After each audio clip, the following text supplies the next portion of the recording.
The offer of peace. The skies over Geneva shimmered like glass when the alien fleet arrived.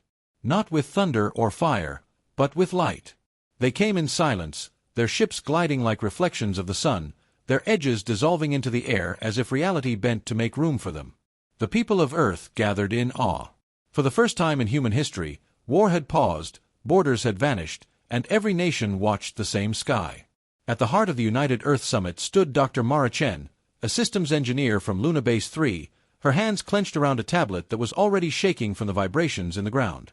When the first alien stepped out of the ship, she forgot to breathe. The being was tall, translucent, crystalline veins glowing faintly with blue light that pulsed in rhythm with its voice. It didn't speak through sound, but through resonance. Every wall, every heartbeat, vibrated with the same melodic tone. "I am Valor of the Galactic Concord," the alien said, its voice rippling through the air like wind over glass. "We have watched your struggle, your wars, your hunger for progress, your suffering born of ambition. Yet, we see potential in your chaos. We offer you peace." Gasps echoed through the chamber. Valor extended a delicate, six-fingered hand, and a cube of pure light unfolded before the assembly. Within it floated strange devices, smooth, glowing, and alive with quiet energy. "Contained here," Valor continued, "are technologies your world has long sought, endless power without waste, travel without distance, and life without decay. Use them to end conflict, and join us among the stars." The applause that followed was thunderous. Leaders embraced. News networks called it the dawn of harmony. But Mara felt something was wrong. She couldn't stop thinking about the cube, how its energy fluctuated, how the light seemed almost too stable. She had spent years building unstable fusion reactors. Nothing ever pulsed that evenly. It was perfect. And perfection, she knew, never came without control. That night, while others celebrated, Mara sat alone in her hotel room overlooking Lake Geneva, staring at the replay of Valor's presentation. Every word, every tone, carried subtle conditioning, not mind control, but persuasion woven into frequency. A message that whispered, "Accept, do not question." Her thoughts spiraled. They were offering peace, yes, but on their terms. Weeks later, she was back on the moon. The Lunar Research Complex buzzed with activity as teams of engineers worked to understand the alien harmony reactors. Each was the size of a suitcase, capable of powering an entire city. The alien tech manuals were elegant, beautifully written, and completely useless. Every schematic led to sealed black boxes. There was no way in. "Like giving us a spaceship," one engineer muttered, "and welding the cockpit shut." Mara smiled faintly. "Then we cut it open." Her team laughed nervously, but she wasn't joking. Over the next months, she worked in secret. She studied the energy waves the reactor emitted, tracking microscopic inconsistencies in the pulse. That's when she found it, a pattern, a hidden signature, a limiter that capped output at 20% of its potential. The aliens hadn't just given Earth a gift. They'd given a leash. At the next Concord briefing, Valor appeared again via holographic projection. "Have you found satisfaction in our peace?" it asked, its crystalline face unreadable. Mara stepped forward. "Your technology is impressive. But we've noticed restrictions within the energy flow. Why limit it?" Valor's glow dimmed slightly. "You misunderstand. It is safe. Safety ensures survival. Unchecked power breeds chaos. We seek harmony, not destruction." "Without risk," Mara said quietly, "there's no discovery."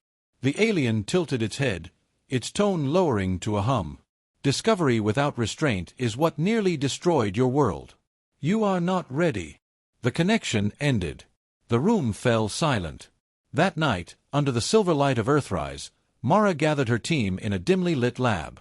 "If they think we're not ready," she said, "we'll prove them wrong. We're human. We break limits. It's what we do." She placed her hand on the alien core. The blue glow shimmered in her reflection, and for a moment it looked as though two species, one born of curiosity, the other of control, stared back at each other through time. "Let's see what happens," she whispered, "when peace meets progress." Outside the lunar dome, Earth turned quietly in the dark, unaware that humanity had just taken its first step toward rebellion. Breaking the gift. The lab on the far side of the moon no longer hummed with ordinary machinery. It thrummed, a deep, steady vibration that resonated through metal floors and steel hearts. Behind sealed titanium doors, Dr. Mara Chen stood before the alien harmony reactor, its light pulsing like a heartbeat. She had spent months studying it, decoding the way its energy wrapped around itself, folding reality into controlled stillness. Every reading screamed impossible. But impossibility was where humanity thrived. "Power reading stable," said Lieutenant Kieran Holt, a communications officer reassigned to Mara's project after defying orders to stop experimenting. "If Command finds out what we're doing—" "They won't," Mara interrupted, without looking up. "They're too busy polishing the aliens' boots."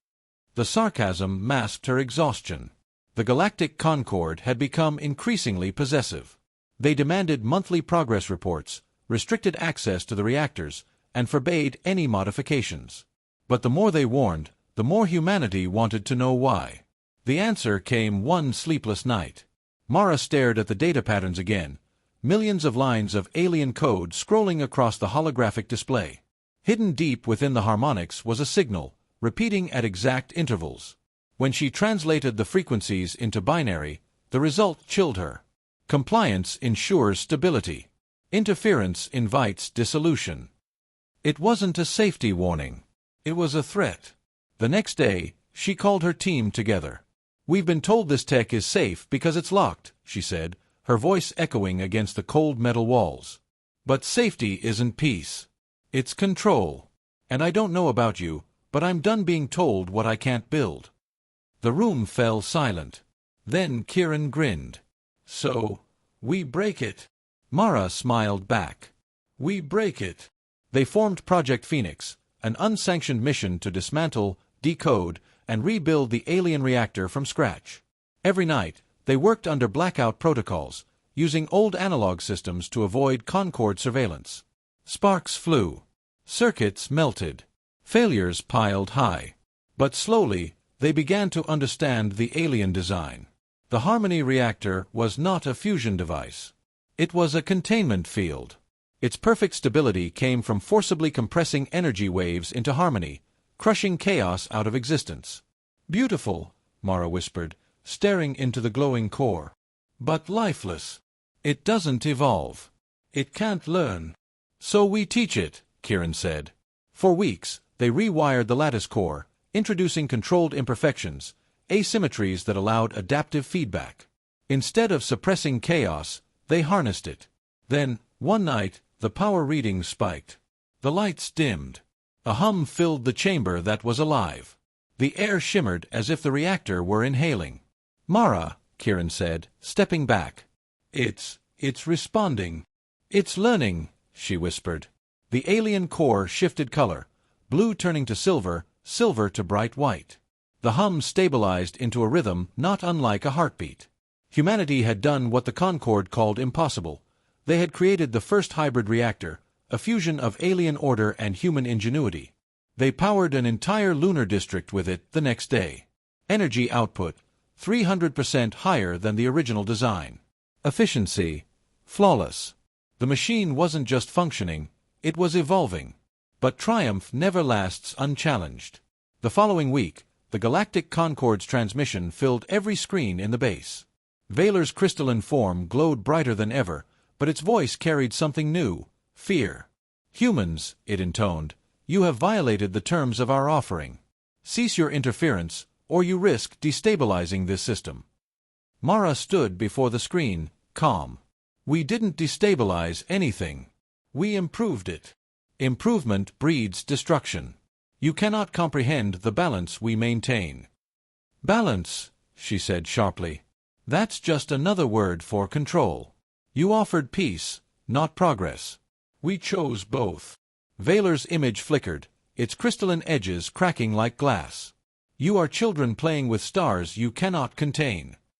The connection cut. The silence that followed was heavier than gravity. Every face in the lab turned toward Mara. "What now?" Kieran asked. She took a long breath, eyes fixed on the humming reactor. "Now, we see what it can really do." Over the next days, they pushed the hybrid reactor to its limits. The containment field warped space itself, bending light, creating ripples of distortion. Then came the breakthrough, a gravitational pulse strong enough to fold spacetime. "We could jump," Kieran whispered. "Instantly. Across systems." Mara's lips curved into a defiant smile. "They gave us peace. Let's give ourselves the stars." They initiated the first hyperfold, a test jump of an unmanned probe to Jupiter orbit. The signal vanished for 30 seconds, and then reappeared with data proving it had arrived instantly. Humanity had achieved faster-than-light travel, not by alien grace, but by human persistence. Cheers erupted through the base.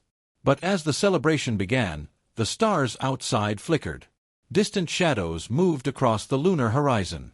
Kieran looked up from the monitor, voice trembling. "Mara, they're here."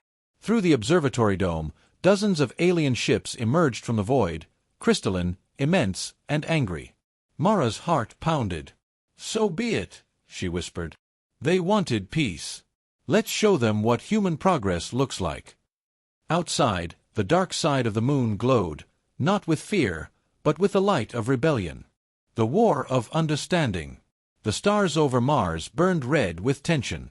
For weeks, the alien fleet had surrounded the human colonies, silent, shimmering, their crystalline hulls reflecting the sun like blades of light. No warning shots. No demands. Just presence. The Galactic Concord didn't threaten with words. Their stillness was the threat. Inside the command hub of Project Phoenix, Dr. Mara Chen stood before a holographic map of the solar system.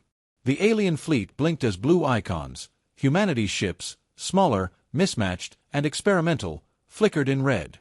The imbalance was overwhelming. Commander Ryker, scarred and broad-shouldered, crossed his arms beside her. "They outnumber us 10-1, he muttered. "If they decide to fire, Mars won't last an hour." "They won't," Mara replied, eyes focused. "They think they still control the situation." Ryker gave a dry laugh. "And they're wrong, right?" She turned to him, determination carved in her expression. "Very wrong."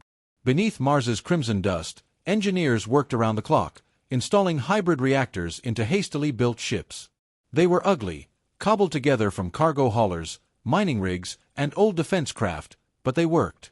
The new engines bent gravity like liquid, allowing sudden bursts of impossible acceleration. The weapons, too, were hybrid, railguns fused with plasma channels, capable of firing molten tungsten wrapped in magnetic storms. They weren't elegant. They were human. When the first Concord transmission arrived, it was a visual of Valor, its crystalline form fractured, the once serene voice now edged with frustration. "Humanity," it said, "your defiance threatens not only your species but the order of the galaxy. You cannot be allowed to continue." Mara stood before the transmission screen. "You gave us the means to dream, then told us to stop dreaming. You call that order? Progress without purpose is chaos. Then let's see what chaos can do." The transmission cut. Seconds later, alarms wailed. The first shots of the war began. The Battle of Phobos was chaos, glorious, terrifying chaos. Alien ships glided with mathematical precision, their energy beams carving arcs of blinding light. Human ships swarmed in unpredictable patterns, each pilot acting not from programming but from instinct. Commander Ryker's flagship, Odyssey, dove through plasma fire, its hybrid reactor screaming as it folded gravity to slingshot behind an enemy cruiser. "Target lock!" shouted the weapons officer. "Fire everything!" Ryker barked. Twin railguns erupted, streaks of molten light spearing through crystalline armor. The alien ship shattered like glass under a hammer. Cheers exploded across the comms. "Did we just—" "We did," Ryker grinned. "We just made history." Across the system, battles raged, and humanity held its own. The alien fleet's precision became its weakness. They couldn't adapt. Their systems required perfect coordination, but perfection couldn't predict human creativity. Mara coordinated from the Lunar Command Network, her hands racing across holographic controls. Feed them false data on trajectory vectors. Let Helios recalculate their formation patterns. Helios, the AI she had built alongside the hybrid reactors, processed her commands with lightning speed. But unlike alien AIs, it didn't seek harmony, It thrived in improvisation. It fought like a human would, with intuition. Within hours, alien ships began to falter, unable to predict erratic maneuvers. The Concord's fleet started fracturing, patterns collapsing under chaos. Then came the transmission. Valor appeared again, not calm this time. Its crystalline face fractured in distress, its voice distorted. "You cannot win. You distort what you do not understand. You endanger every world." Mara leaned closer to the screen, her tone quiet but sharp. "You wanted us to follow. But humans don't follow. We learn, we build, and then we improve. That's what makes us dangerous. That's what makes us alive." Valor's glow dimmed, its tone trembling. "You call this life? This disorder?" "This is evolution," she said. "And evolution never asks for permission." The transmission ended. Outside the moon, human fleets pressed forward, pushing alien lines back toward the asteroid belt. For every ship lost, 2 more rose, faster, stronger, smarter. The hybrid technology was adapting mid-battle, evolving its algorithms to counter enemy frequencies. By the 3rd day, the impossible had happened. The alien flagship, the Veil of Concord, was cornered near Jupiter. On board Odyssey, Ryker gave the final order. Target their power core. No kill shot, just enough to make them listen. A single hyper-accelerated round pierced the flagship's energy lattice, destabilizing it. The massive ship cracked, its glowing veins dimming. Silence filled the channel. Then, Valor's voice returned, softer, broken. "You have surpassed us. You turned gifts into weapons, peace into defiance. What will you do with what you've taken?" Mara replied from the command link, her voice steady. "We'll return it," she said. Upgraded. The alien fleet disengaged. The war was over not by destruction, but by realization. As the last alien ship disappeared into the stars, Ryker stood beside Mara in the observation deck, watching Earth rise from the lunar horizon. "Think they'll come back?" he asked. "Maybe," she said quietly. "But next time, they'll come to learn." The stars outside shimmered, no longer silent, but full of possibility. Humanity had fought not for domination, but for understanding. And in doing so, they had rewritten the rules of peace. We returned it with upgrades. The war ended not with explosions, but with silence. For the first time in centuries, the stars seemed calm, as if the universe itself was holding its breath, watching what humanity would do next. On the moon, the once secret labs of Project Phoenix had become the nerve center of a new era. The scars of battle still marked Earth and Mars, but humanity had survived, and more than that, they had evolved. Dr. Mara Chen stood on the observation deck of the Orbital Reconstruction Station, her reflection blending with the stars. Below her, the planet glowed blue again, healing, rebuilding. The hybrid reactors now powered every colony, every ship. Energy was free. Hunger had vanished. Borders had blurred. But she knew it wasn't over. Victory meant responsibility. Commander Ryker approached, uniform scuffed but his grin unbroken. "Hard to believe it's only been a year," he said. "A year ago, we were just trying to understand how those alien boxes worked." Mara smiled faintly. "Now we're rewriting physics." He chuckled. "And scaring the galaxy in the process." She turned back to the stars. "Maybe it's time we stop scaring them and start teaching them." Weeks later, the human diplomatic vessel Solace emerged from a hyperfold into the heart of Concord space. Their destination, Valor Prime, a world of glass spires and glowing rivers, where the Galactic Concord convened. The last time humans had been invited here, they came as students. This time, they came as equals. The ship's hull shimmered with silver light, powered by hybrid drives so advanced even Concord sensors couldn't fully read them. Inside the main chamber, Mara and Ryker stood at the front of the delegation. Around them sat representatives from over 200 alien species, some crystalline, some fluid, some mere flickers of light. All watched in wary silence. Valor appeared at the center, its once radiant body now dimmed, fractured from battle. Yet when it spoke, there was no malice. "Humans," it began, "your defiance reshaped the balance of our galaxy. You shattered harmony, yet you did not destroy. Why return here?" Mara stepped forward, her voice steady. Because peace without freedom isn't peace. You offered us perfection, but perfection leaves no room to grow. She gestured, and a group of human engineers rolled in a sleek metallic sphere, glowing softly with pulsing white light. This, she continued, is what we made from your harmony reactor. We call it the symphony core. It doesn't restrict energy. It adapts. It learns. It connects to its environment, and to whoever uses it. It's not a tool for control. It's a foundation for collaboration. A murmur rippled through the chamber. Valor tilted its crystalline head. You improved upon what was beyond you. Why give it back? Because we're not here to rule, Mara said. We're here to share. She tapped the surface of the core. The light expanded, filling the chamber with a soft hum. Within seconds, holographic blueprints unfolded, thousands of schematics combining alien and human science into open frameworks. No locks, no restrictions, no secrets. Ryker stepped forward. You gave us your best. We broke it, rebuilt it, and made it better, for everyone. That's what humanity does. We take the impossible, and make it ours. The hall fell into a stunned, crystalline quiet.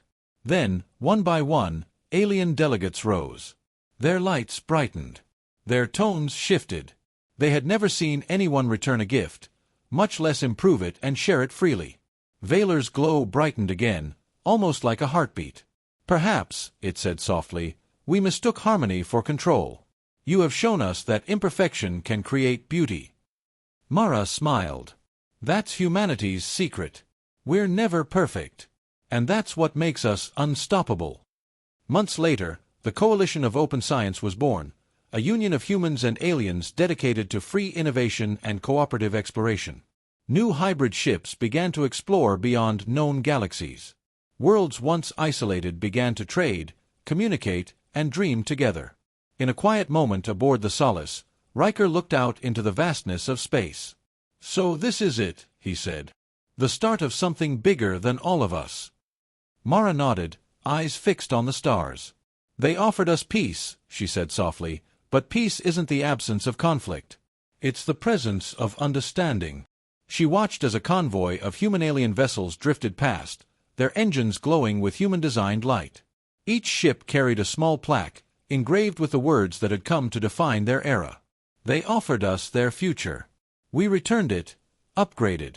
The stars shimmered in response, as if the universe itself approved. And for the first time in history, humanity didn't feel like the newest species in the galaxy. They felt like the ones who would lead it forward, not through conquest, but through creation.